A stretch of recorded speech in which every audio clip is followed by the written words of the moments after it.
wafdi oo hogaaminaya madaxweynaha Puntland Madaxweyne Maxamed Cali Gaas ayaa ka ambabaxay magaalada Garowe ee caasimadda Puntland. xubno ka tirsan golayaasha dowladda ayaa ku sii sagootiyay garoonka diyaaradaha kahor inta uusan ka ambabixin garoonka Konoko waxa warfidiyeenada uga warbixiyay ujeedka socdaalkiisa. maxamed bilagele ayaa warbixintan inoo diyaariyay. madaxweynaha iyo wafdigiisa waxa garoonka diyaaradaha ee Garowe ku sii sagootiyay gudoomiyaha baarlamaanka shacab mas'uuliyiin ka tirsan golayaasha dowladda iyo saraakiil.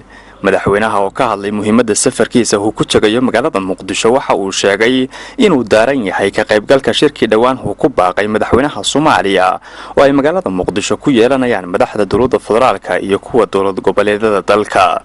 bismillaahir rahmaanir rahiim.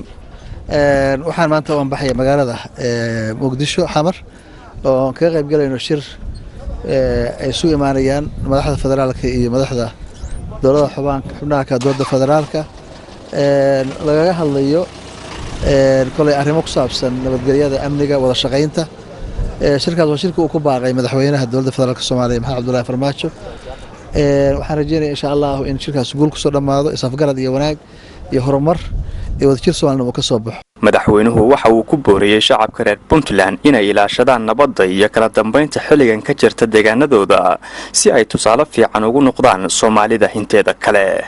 maxamed bilagele warbaahinta dowladda Garowe.